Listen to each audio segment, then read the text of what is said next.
extraordinary pleasure tonight to be hosting yet another in what started actually during COVID as a set of conversations that were online and now has turned into something more hybrid. And it's good to see everyone in the room. It's very good to be having these again in person. It sounds like it's only been a year, hasn't it, since everything was online, and yet it seemed ages ago. And so, and not only that, we also have now for this conversation the privilege of hosting Jeffrey Wasserstrom, who's come all the way from across the pond, and who needs no introduction, and who will be starting us off, as well as our very own Professor Thornton and our very own Professor Margaret Hillenbrand. And usually I engage in long introductions, but I imagine you'll want to hear very much what our speakers have to say. So without further ado, I'll turn the stage over to you. Thank you so much.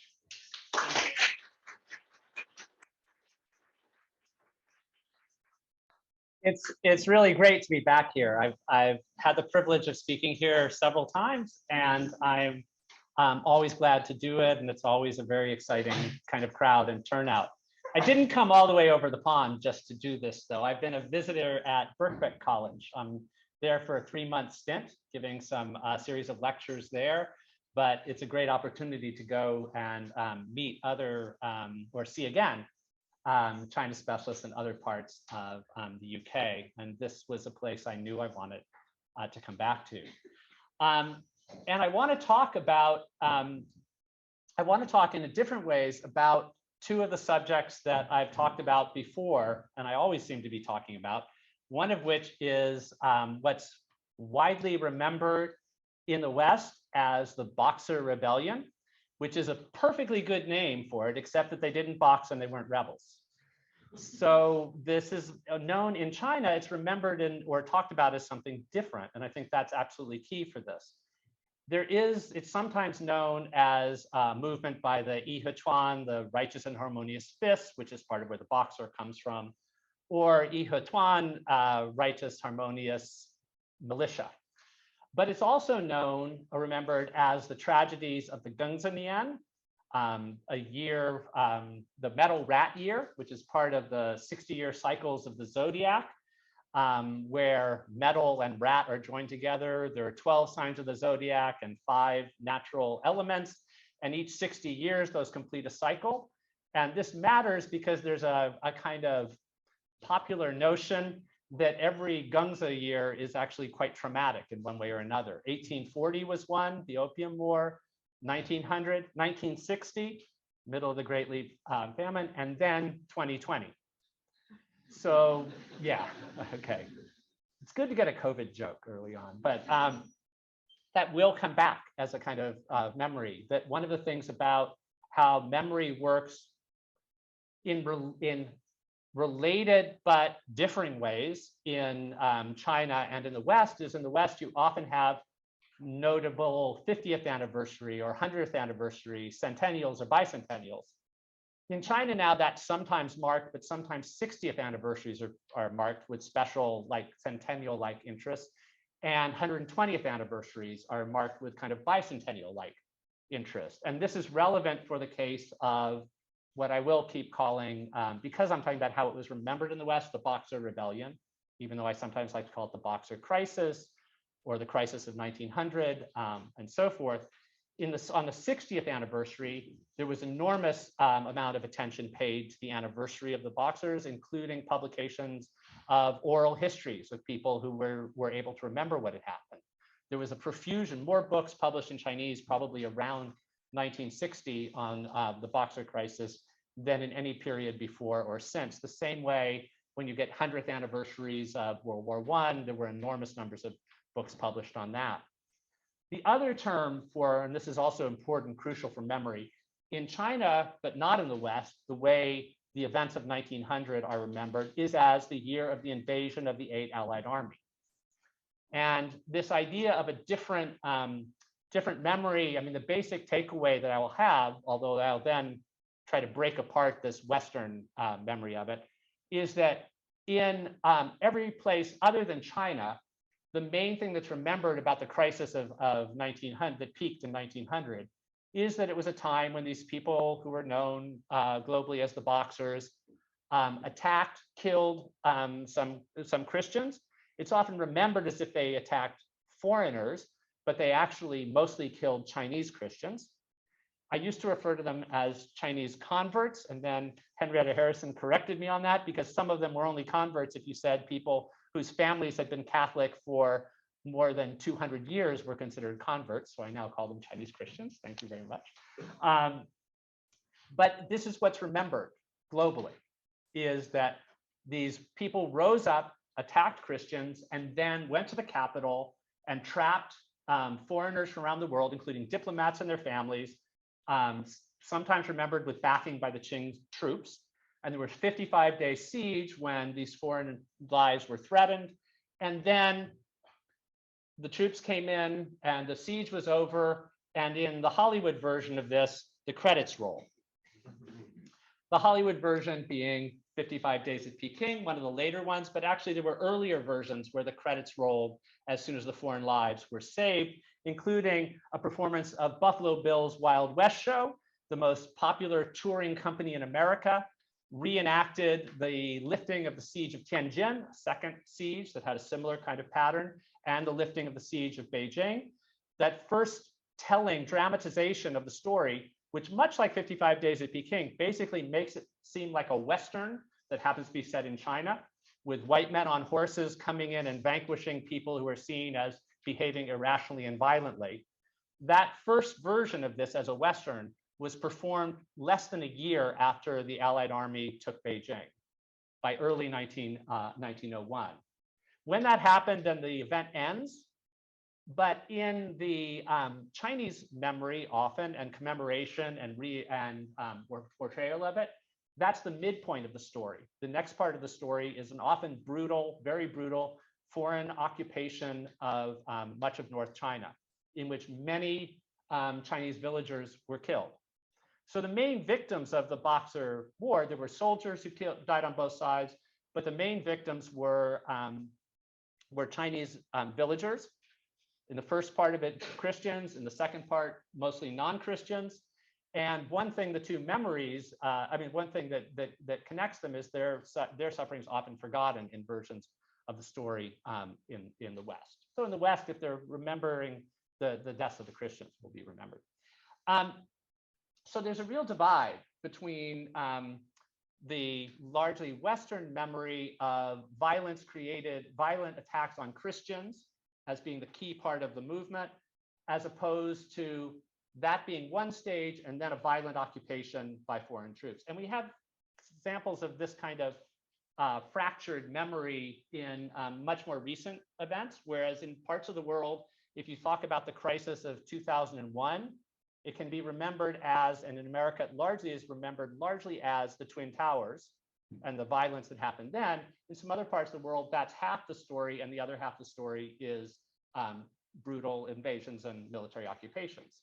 And there's a way in which that bifurcation gets replicated in different times. People selectively remember one or another part of the event. And I just have some images. I said we should only have one image per group, and there may be more, but I just crammed a whole bunch of stuff in there. I do want you to think, even though I've said there's like a Western memory and a Chinese memory, actually there were dramatically different Western understandings of the event as it took place that were not about memory yet, but as it took place, it was understood radically differently in the United States and the UK, as well as in other parts of the world, but I'll just leave it the US and the UK.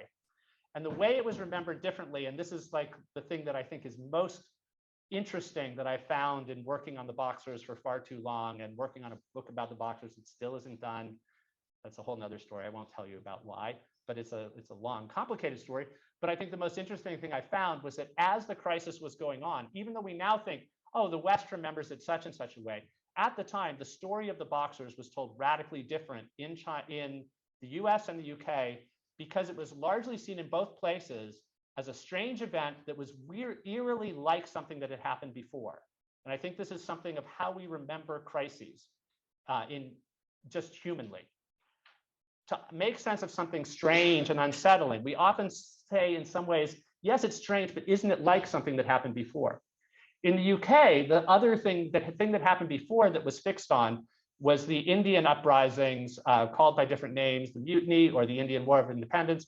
1857, when people in India laid siege to two places where there were foreign lives threatened, Kanpur and Lucknow. And this was seen, and people like Robert Bickers have written about this, Britons in China trapped in Beijing were obsessed with the fact that what they were going through was reenacting what people had gone through in 1857. They read poems about 1857. They reenacted a play set in 1857. That was a big part of the UK understanding of it. Another big part of it was the Boxers were seeming like what other foes that the British army was fighting at the same time. The Boers, most interestingly, South Africa, and also the Ashanti. So it was seen as like something that had happened before, like something that was going on at the same time. In America, it was seen as like something that had happened before and like something that was happening at the same time, but not 1857 and not in South Africa. It was seen as similar to the Ghost Dance Rising of 1890, in which people like the Boxers had believed themselves invulnerable to bullets and had been proved wrong, and like the invasion of the Philippines was going on.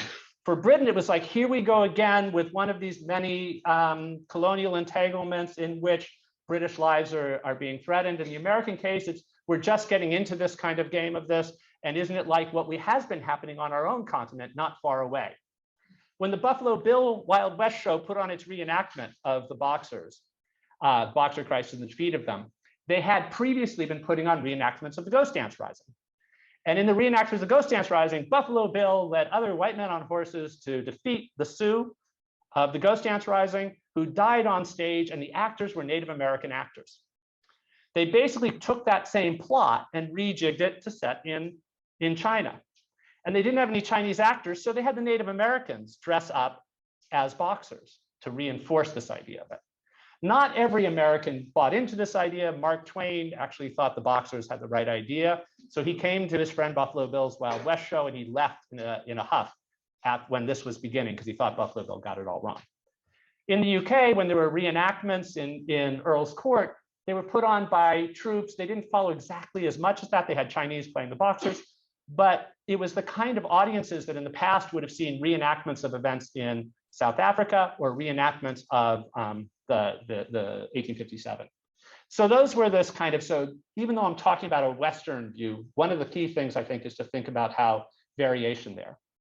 And I won't talk about COVID, but I think COVID was another reminder of how living through a crisis leads you to think about, to process it by thinking about something that's happened in the past, even when it seems new. And I'll just tell you, in the United States, nobody was talking about World War II and the Blitz during the COVID lockdowns. That was something that was talked about some in the UK. Nobody in the UK, I think, was talking about 9/11, though for some reason, people in America brought that up. In China, there were people who were binge watching Chernobyl at the same time that the press was saying, in the West, everybody around the world is reading Decameron and Camus' The Plague. And in Japan, people were talking about having Fukushima deja vu. So the takeaway of this, and this is actually what I'm going to, when I redo my Boxer book, it's going to be called We Have Never Been Global. Even when something seems to be affecting everybody, it's spread different ways. Chinese memory of it, I'll just end by saying a few things about that. The Chinese memory, as I said, there are certain things that go. It's always the invasion is important.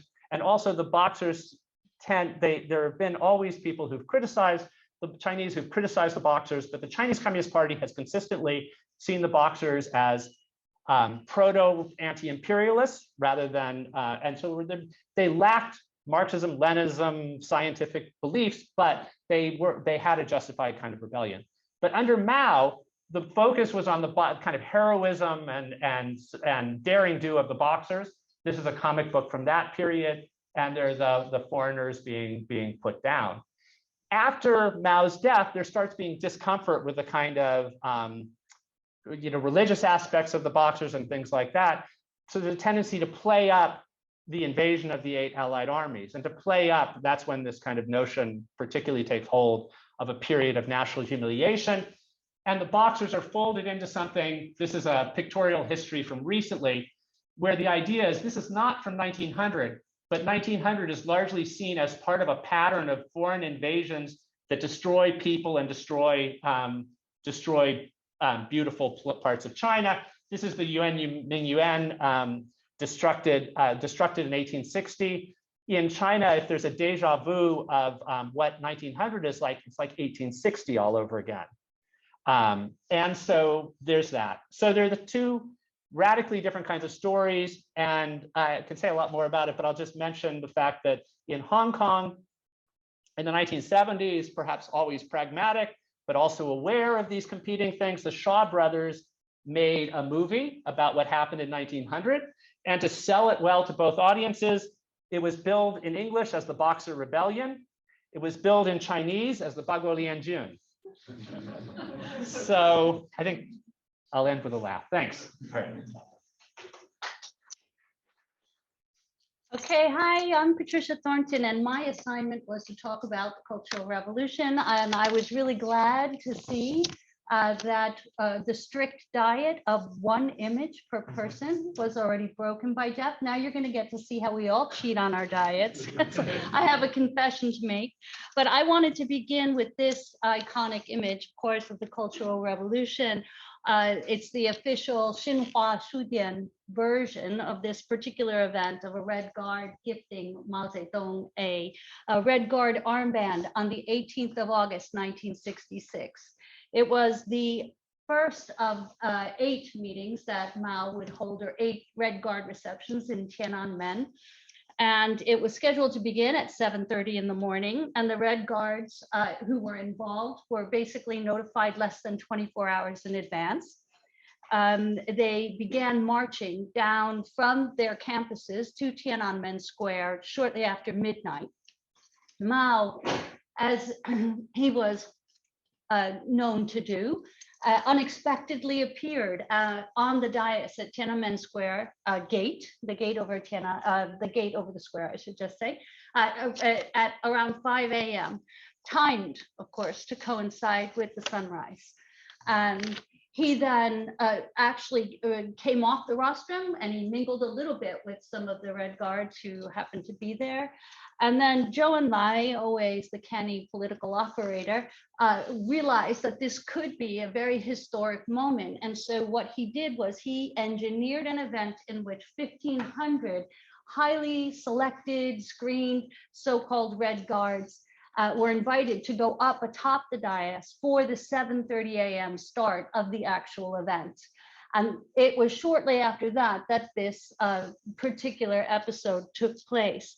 At 7:30, Mao moved to the front of the dais, and the Red Guards that were still assembled below, and there were about 500,000 of them on that day, they serenaded him, of course, singing "The East is Red," as one does. And also in "Sailing the Seas, We Rely on the Helmsman," another Cultural Revolution classic song. And then it was shortly after that, the rounds of singing and what have you. The Red Guards had actually been standing there for at least 6 hours, if not longer. That this later took place. There were 2 platforms, or there are 2 platforms behind the dais, and there were about 750 selected students, Red Guards, one on each of those.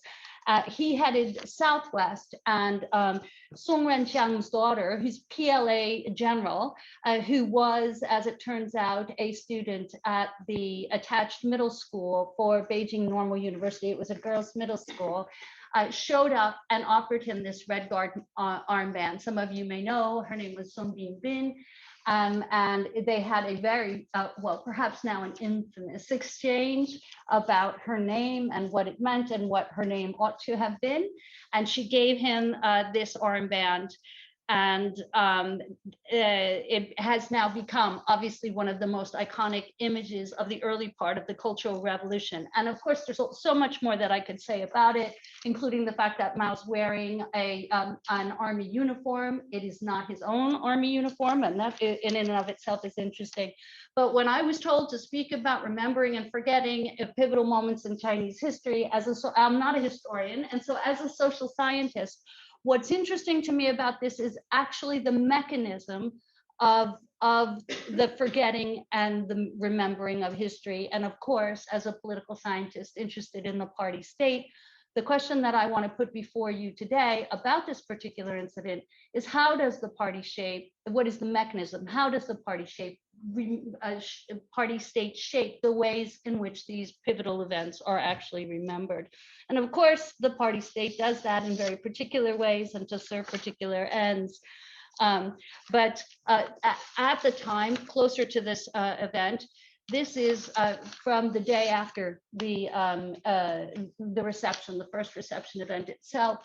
And this is obviously the front page of the Renmin Revolve. And I just want to ask if any of you noticed anything, any differences about these different images, because they tell a rather different story. So, I mean, I would draw your attention to what might be fairly subtle details. And because of the distance between you and these images, I understand you probably can't quite make it out. But for one thing, the characters are black, whereas in the colorized poster, they are yellow. And one thing that you might not be able to see, but you would be able to see if you got really close, is that this has a rough edge. There, it's not the armband itself is fraying and was actually torn and not cut with scissors, and that in and of itself tells us quite a bit. When I interviewed some of the original Red Guard participants in 2016, they described hearing only a few hours before that this event was going to take place. They told me some of them had in fact been wearing old Army uniforms, again, for very particular reasons, and I can say more about that later. But they didn't actually have a formal group identity. And so they felt it would be really important for them to signal that they were somehow united, because when the call went out to them to attend, they were asked to provide representatives of their group. And so they told me that in that moment, they realized that they were a group. And in order to be a group, that they should have some kind of a uniform or a costume. So they ran around the school, which they had pretty much already expelled all of the staff by August, as I'm sure everyone here is well aware. They tore down the curtains in the auditorium, and they didn't really, I think they had one pair of scissors that they could find. So most of them were literally just torn. And then another contingent of them went to the library, where they dug up copies of Mao's handwriting, Mao's calligraphy, and they pulled out the characters Hong Wei, because they wanted to make a stencil in Mao's own handwriting. They found some black ink in the cupboards. And then they began this process of trying to create these armbands that would give them this identity. But of course, they found that when you apply ink to regular fabric, it bleeds. And so they were in an absolute panic. They told me, to create only about 12 of these armbands. And obviously, the one that was given to Mao on the day was probably the most legible and the best one that they had. So this, I think, this event sort of tells us the story of how an actual grassroots inspired group came together, and with the help of the party, with some promptings, considerable prompting by political elites, fashioned a kind of a particular political identity that, as we all now know, becomes extraordinarily important in the mid-1960s, and then obviously with enormous consequences moving beyond. But when did this become that? Is the question that I want to put to you today. And I want to say, despite the fact that what we think we know about the Cultural Revolution and the great tumult and the paralysis of the party state, this became that very, very quickly. And we know that simply by looking at the archives of the Renmin Revolve. Before I show you what some of those say, I want to let you know that this was not the only Red Guard armband that Mao was gifted on that day. When another male Red Guard member from a different school saw how warmly the gift had been received, he approached the great helmsman and tried to give him a band that was somewhat similar, different colors, and it said Mao Zedong Zhuyi Hongwei, which is the Maoism Red Guards. It didn't get past Mao's wrist without saying a word. Mao brushed it off, and he absolutely refused the gift. Now, I mean, I'm sure Mao had his own reasons. We can't ask him why, but we do know from some of his readings that he was not fond of this idea of having his thought characterized as an ism. So it could well be, many people speculate that that was the reason why he refused that one. And again, with enormous consequences for what we now know as the Red Guard movement. But so how did this become that? If we move on to the second Red Guard reception, right before the second Red Guard reception, because the Renmin Herbal, of course, is running all of these photos because they're heralding the beginning of the Red Guard movement. And so here, of course, you see Lin Biao, and here we've got Mao. You can't tell, but I can because I'm sitting very close to it, or I'm standing very close. This one has a finished edge on it, but we still have the black characters. So, and this is just a few days later. It is the 20th of August, and the final, or the second reception is, I believe, on the 30th of August. So somewhere in between here and there, we get the yellow colorization, and I can show you that right here because this appears in the Renmin Herbal on the 2nd of September, and here we can see that Mao has his own handwriting. It's yellow, it's on a red armband. Lin Biao is wearing a slightly different one, but again, we now see this characteristic gold color. And so I submit to you that this is when, about the time that the state, or the party state, or what's left of the party state, or let's just call them political elites, this is when they have expropriated that event, and it has become now absorbed into the party state, or a branch of the party state, or into the political elite as a tool.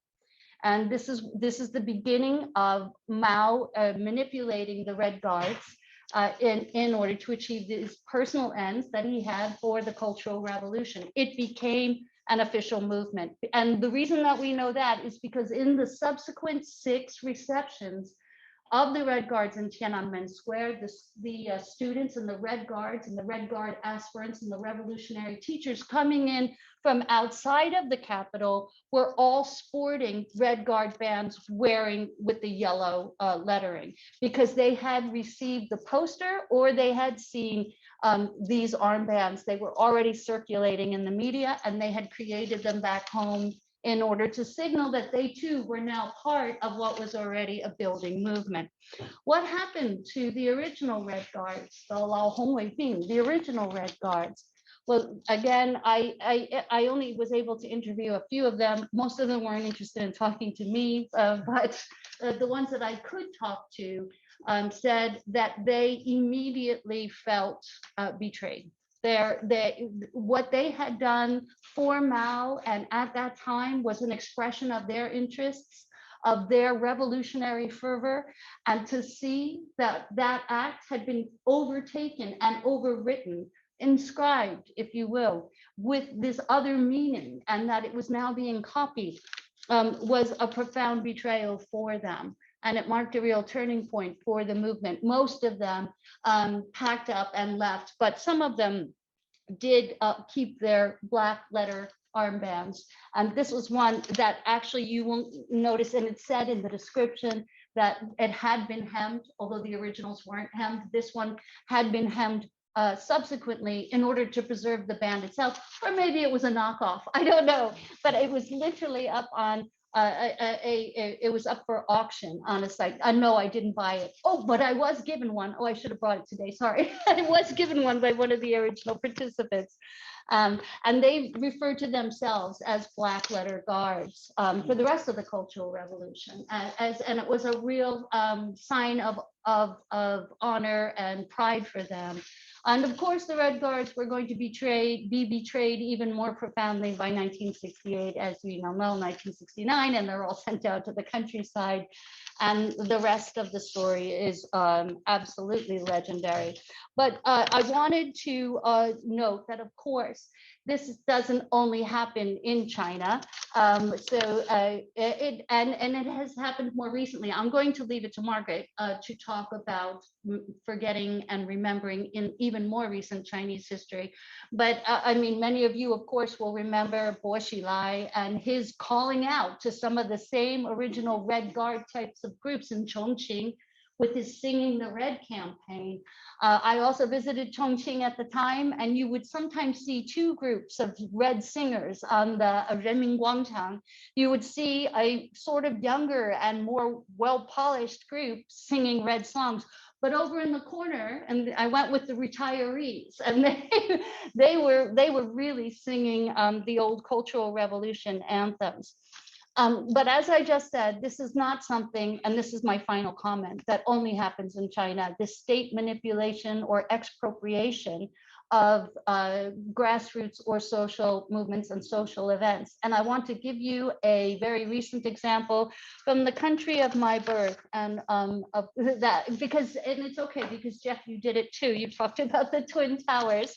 So let me note that Donald Trump decided at the end of March that Waco, Texas would be a wonderful place to hold his first campaign rally.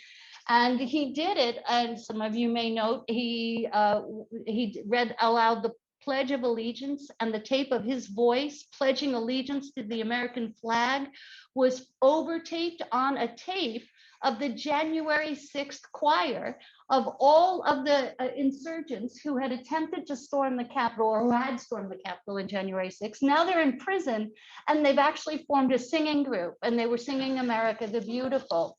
And in that particular event, which Donald Trump claimed that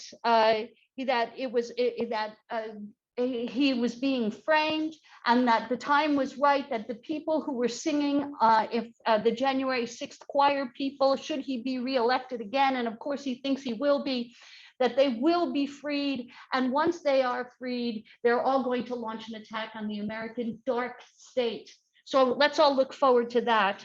But what I wanted to just point out about that particular event, like this particular event, what it does, where does the political power actually lie? Does it lie with the grassroots group, the original, the so-called authentic event? Does it lie with the political elites? And what I want to suggest to you is that it perhaps lies in the boundary between those two. And that particular boundary and the ways that it is, who commands it, and the various ways that it subtly moves is a resource of power, both for grassroots group, but certainly for challengers, any kind of a political challenger. Bo Xilai is a political challenger. Donald Trump is a political challenger. These original Red Guards too, also political challengers. So, but I will leave it to Margaret to tell us more about even more contemporary remembering and forgetting in Chinese history. Thank you so much. Hi, I'm going to talk about, as Thea just said, more recent events, particularly COVID, actually. I'm going to talk about issues of forgetting and remembering in the very recent past, beginning with a story that I'm sure everyone is probably very familiar with already. On March 10th, 2020, the magazine Renwu, or People, published an interview with the Wuhan doctor Ai Fen, one of the first medical frontline staff to encounter the coronavirus in the later months of 2019. Now, within 3 short hours of the publication of this piece, as I'm sure everyone here also knows, it was comprehensively deleted by the authorities. But in a keyboard fight back, which I guess has become a bit of a global legend really, netizens in China got working on this text straight away, and they produced legions of censor-proof versions. And I'm just going to see if I can get my slide now. Oh yeah, excellent. Here we go. In Braille, in Martian script, in Elvish, in Klingon, in mouse cursive calligraphy, in nucleic acid notation, even Oracle bone script, emoji, all these different kinds of scripts were used to repurpose the article and keep it in play. Now, if you're interested in seeing some of these repurposings, then the China Digital Times has archived dozens of examples of this. It's a fabulous resource. They're well worth a look. Also, perhaps more importantly, very determined netizens in China, Tia actually calls them cinematic guerrillas, excellent term. They've used the programming platform GitHub to curate both the original interview and its multiple repurposings, alongside a great deal of other COVID-related media data, including, of course, scores of online diaries. All these materials that have been curated and archived on GitHub, I guess, more or less flatly contravene the state-sanctioned narrative about what COVID was in the early days of 2020. Now, for the purposes of visual brevity, this first slide here, the one there, really gives you a sense. It's a portrait collage of Dr. I's face by the artist Lil Bowen, and it captures the inventiveness, the sort of bristling energy of that battle to keep her interview alive. And if you look at that image, you can see very clearly that barely a square millimeter of that visual field is left lexically untouched. It's literally swarming with lexical data. But then you fast forward 2 years and 8 months, and this is the look of COVID-related process.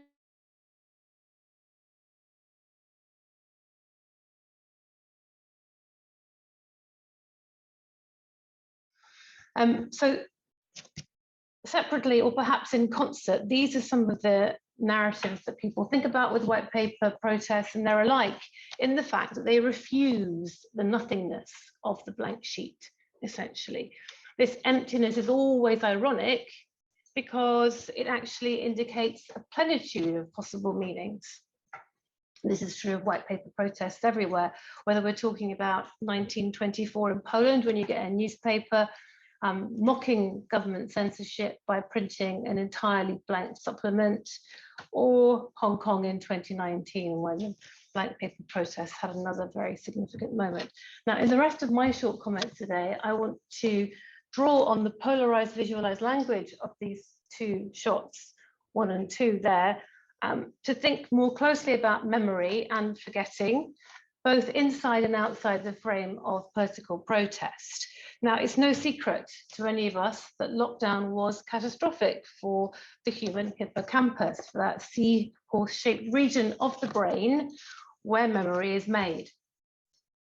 Isolation wore away at our powers of remembrance, in part because it's by telling each other stories that we crystallize our sense of the past.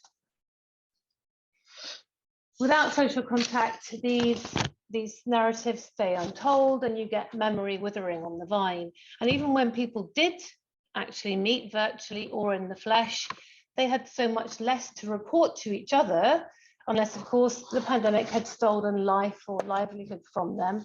And as specialists on memory have known for many years now, trauma also blocks memory making, if in more violent and rupturing ways. So confinement within the home was another factor that also corroded mnemonic function, since memory making is very closely tied to place. So when you have monotony in locale, as we did during lockdown, that synaptic process can't really happen. And above all, memory is tracked to mood. So when the latter dips, as it so often did in lockdown, well, it takes memory down with it. Depression makes us all distressingly forgetful. Now, thinking about this, I came across quite an interesting paper by some researchers called "How Does Social Distancing During COVID-19 Affect Negative Memory and Moods?" Negative moods and memory. And the authors, Zhang Weiwei and colleagues, they enrolled nearly 400 participants in a kind of, I think it was essentially a word memory task. And they assessed the results on the basis of how the participants performed in relation to how much time they'd spent in social isolation before doing the experiment. And they found, actually quite counterintuitively, that short-term isolation actually boosted both mood and memory. It produced more energized cognitive states. But then when you get extended social distancing, as we of course had, the tables begin to turn, and any of these psychological, these cognitive advantages, they start to disappear again. In particular, Zhang et al., they found that there is a U-shaped function for the relationship between social distancing, negative affect, and errors in factual recall. These corroborated the already very established link that we know about between mood and memory, but it also showed the extent to which extended socialization really amplified that connection between bad mood and bad memory. Now, the two images that I showed you earlier, they really trace the arc of that parabola, that U-shaped curve between memory and emotion. So the intense energy that's expended on memorializing Eiffen's and her first-person account corresponds, I think, quite closely to the early uplift that Zhang et al. Found in humor and good humor and cognitive capacity in the early pandemic period. But then, in fact, there's actually a sort of real synthesis, I think, between content and form that you see there in the super smart repurposing of her photograph and her interview text. So the internet users were committed to enshrining her memories, her narrative, her first-person account of what had happened in the public cortex via strategies which were themselves quite kind of brain-stretching. And exactly the same is true this time for text and for script of the electrifying surge in diary writing, which I mentioned earlier, which marked the early pandemic period too. But then as time passes, and in the case of China, we are really talking about the longue durée here. Isolation and confinement really begin to bite. And of course, people kept making really steadfast efforts to document their memories of the pandemic, as scholars such as Yang Borbin have shown. Actually, he's written some really fantastic work on these online diaries, these lockdown diaries, these Fengcheng Riji, which he saw as a kind of, he calls them endurance art. I think it's a really, really powerful term because it captures the sense of the hard labor that was required during times of stress, fear, boredom, exhaustion to keep sharing month after month. But by November 2022, I think it's fair to say the tank had run dry. The country had endured 2 years and 8 months of rolling, sometimes random lockdowns, during which citizens felt so incarcerated in claustrophobic high-rises, so desperate for connection, they had actually howled from their balconies to one another. And if Zhang et al.'s paradigm of memory and mood is to hold true, then it really should come as no surprise to us at all that the animated, the explosive kind of memory making that we see at the beginning there ends up by November 2022, atrophying into the nihilism, really, the vacuity of a blank sheet of paper, as we see there.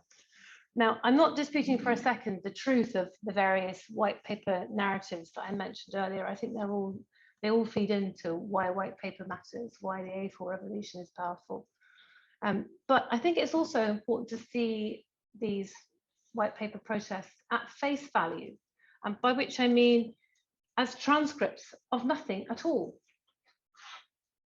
And I mean by this that reams of A4 paper are a kind of blistering record of all the experiences and the events, all the major relationships, all the minor interactions, all the joys, all the sorrows, all the chances seized or squandered, all these things that never got to happen, that only happen in an alternative universe where COVID never occurred. The paper is blank because it's an icon of absolute loss.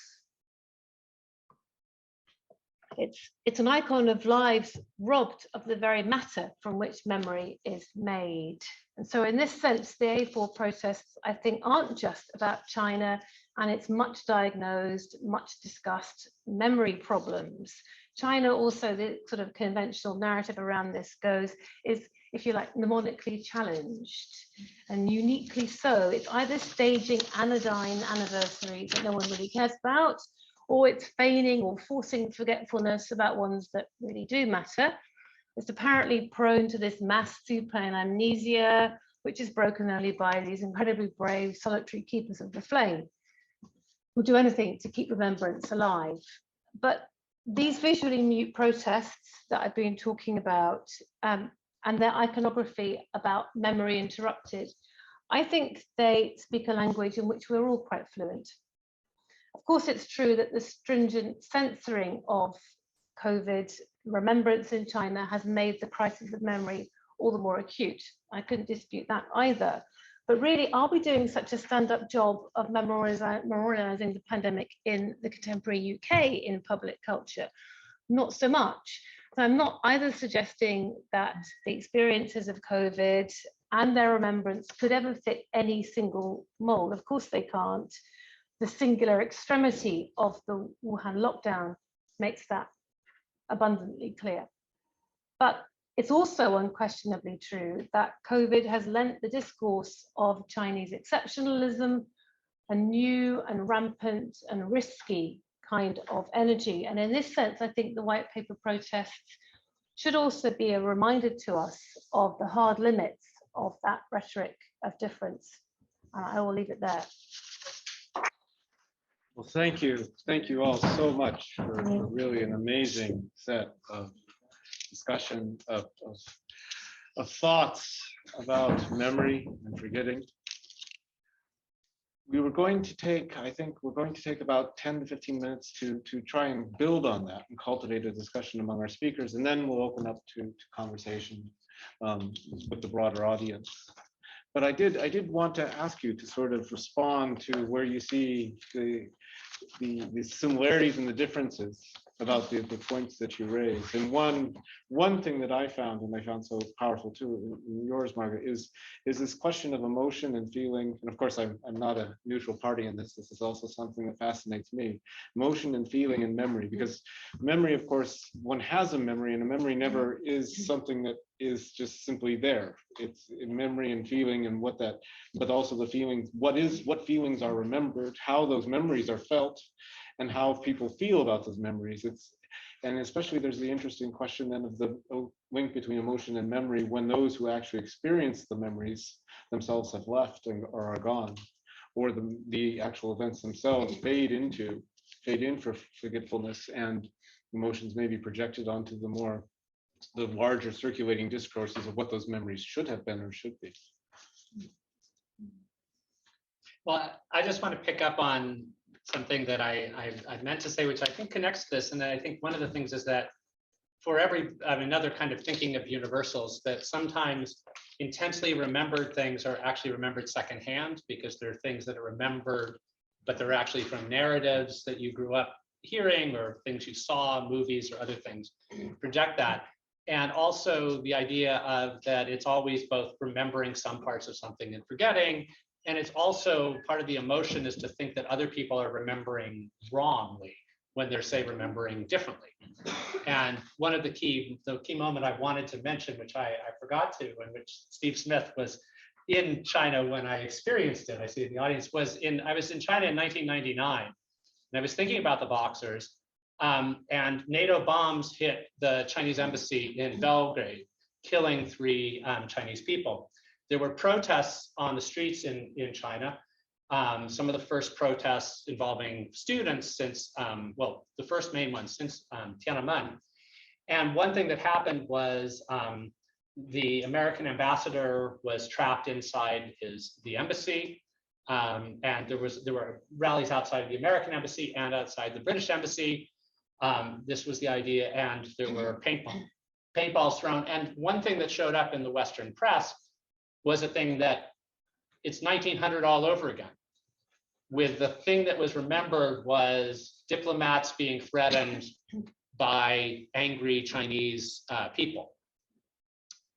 There was also those, and it was radically unlike the Boxers, in all kinds of ways, shape, and form.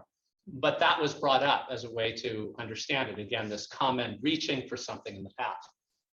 There was some discussion in the Chinese press that what had happened was an international alliance, and NATO has 2 of the same categories as Bagua Lianjun, was interfering with people in a distant place, and Chinese people were dying. Hasn't the West learned anything since 1901? So here was a sense that a kind of common point of reference is deja vu, this notion of history is repeating itself, but utterly different. Because, and these are all people who were not alive at the time, but it was a memory kept alive, being if you had read textbooks, you would have heard about the one if you were in one place, the other in the other. Flash forward to the 2020s, and there was some discussion because 2020 was the 120th anniversary of 1900. There were some people critical of the Chinese government within China that were saying, look, there's something, once again, there's an out of touch a royal figure, an emperor-like figure, and China is acting disastrously because, you know, Xi Jinping in that case being a bit like the Empress Dowager, backing the boxers, it's like foolishness there. But then when Donald Trump talked about maybe China should have to pay an indemnity to the world for COVID at a time when there were actually mishandling of COVID in all kinds of parts of the world, people said, some people said in China objecting to this, thinking again of the 120th anniversary, in this case of the Boxer Protocol, that had an indemnity charged on the Qing, even though with nothing about the brutality of the international invasion. What is this looking back to? Hasn't the world grown? And you know, these things actually do matter, because I think the next big event in the 2020s, and here you have a different picking of memory of what happened. The invasion of Ukraine happens, and there are all kinds of historical analogies brought up in the West, but one that's brought up a lot is we haven't seen war like this in Europe. We haven't seen violence like this in Europe since World War II. And in China, when the term NATO is brought up as in a conflict, one key reference point is a time when there was war in Europe between World War II and the present, the events in Yugoslavia. So you have again this idea where, you know, it's not about, it just makes a different meaning to saying, if the saying was that Putin was responding and somehow to NATO, a common reference point when NATO is mentioned is 1999, and that's completely eclipsed from the Western memory. So that kind of fits with, I mean, Margaret saying if there's amnesia in different places, there's amnesia everywhere about certain events in the past. Sometimes, as Tia said, it's about conscious creation, manipulation of it by the state or by actors. But sometimes it's just because basically we forget most things. And so what is it that stands out with memory? And if the memories are very different in different places, you have some part of mutual misunderstanding. I would just say that sometimes there may be forgetting and sometimes obliterating and what Margaret has called the hushing of history. But I would say that it's never completely goes away. There's never a total amnesia. It lies dormant. So when Trump goes to Waco, Texas, he's striking a nerve about the Branch Davidians and the attack on the Branch Davidians and this, you know, evil shadow state, as he calls it. For Bo Xilai to put out or to, you know, fan up this singing the red movement is to touch a nerve for the old retired former Red Guards, people left behind by the reforms, or people who feel like they were left behind by the reforms. And then of course there are the actual Red Guards who are in various ways coping with actually a very emotional memory. Yeah, so Margaret, what do you think? I think I'm quite interested by what Jeff has been saying about reflecting, I guess, on Bruno Latour. We've never been global. Mm-hmm. I think that's certainly the case, and in a way, the analogies that you've drawn make that point very compellingly. But what's really intriguing about the pandemic actually is it does offer us a lens through which we can think about the magnetic tension between global and local in the way that memory is formed. It's almost an unprecedented moment in which that tension can be elucidated, because we see the different forces pulling in different directions. On the one hand, of course, experiences of lockdown are entirely particularized. I mean, we all know the familiar kind of metaphor of us being hit by a giant tempest, but how you fared depended on how seaworthy your vessel was, or how confined your vessel was, if we think more specifically about China. So I'm not trying to homogenize or flatten COVID experience, but I do think a planetary pathogen, a planetary catastrophe in its nature, does force us to move beyond global, local distinctions, even at a time when, of course, globalism is in the process of unraveling, as you know. It does at this moment when globalism seems so imperiled, and the discourses of being global are actually beginning to come apart, to fray at the seams.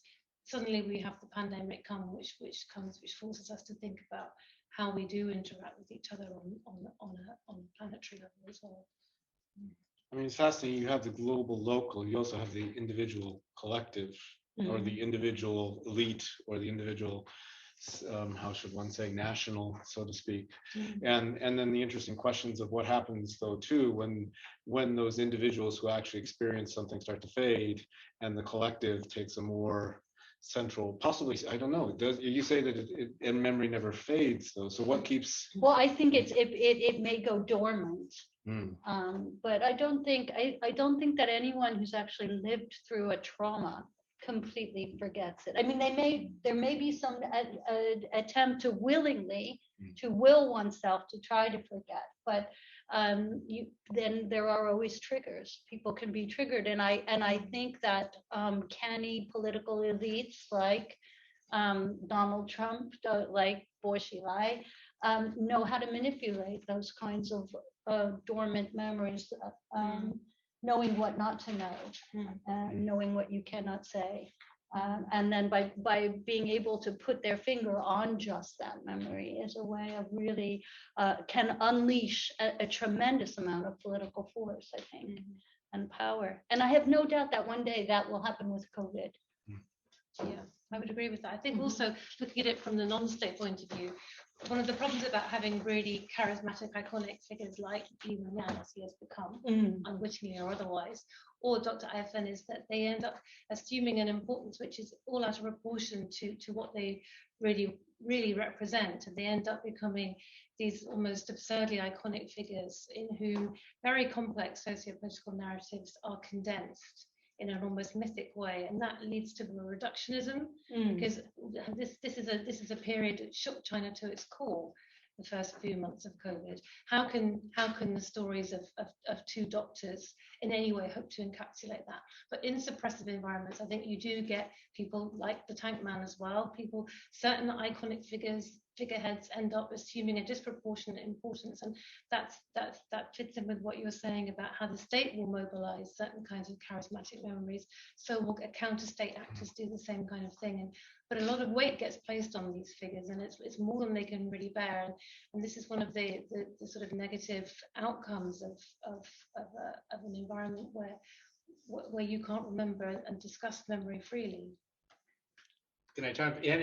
And first, I want to just say it was a real honor and treat to be able to listen to the two of you. I mean, I have so much to think about. I'm going away with.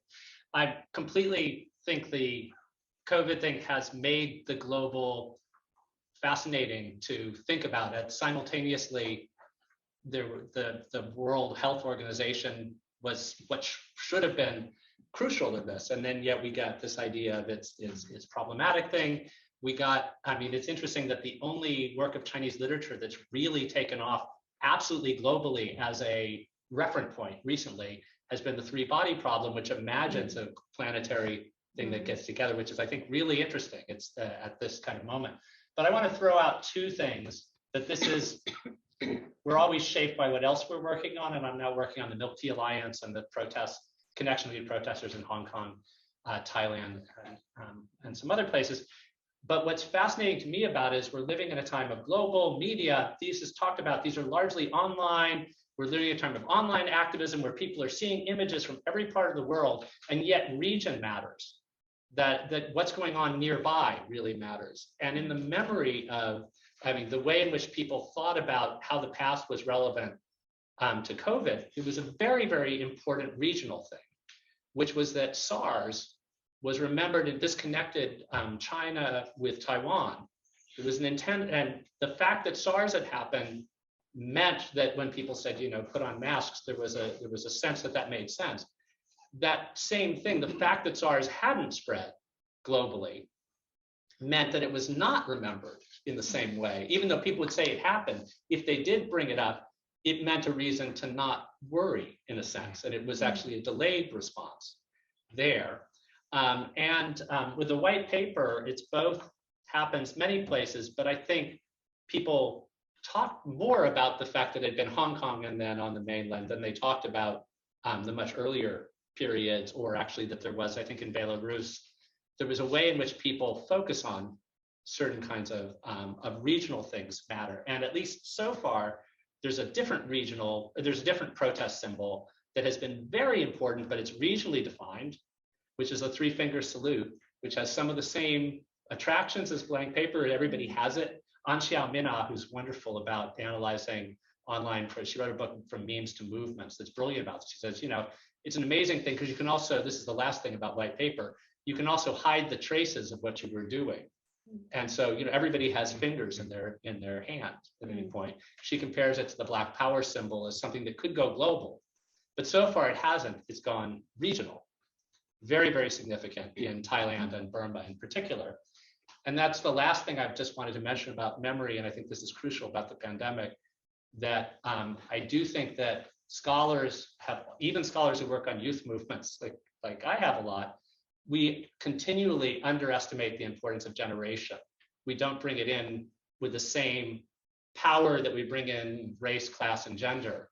But generation or age is so important that we talk about the lockdown, but we know, if we know younger people, it's a different thing if 3 years of your 16 years have disappeared than 3 years of your, let's just say randomly 62 years, thinking of myself. It's radically different. We think of it as the same thing. That's another way in which global or universal experiences are not actually universal. But maybe it connects people of the same generation more in different places than it does of people in the same place at different ages. The same way the three-finger salute is recognized by a lot more people to have an immediate meaning if they're about between 15 and 30 because they were of that Hunger Games growing up generation. You never have to explain what that means or why the Hunger Games really matters to some of these people.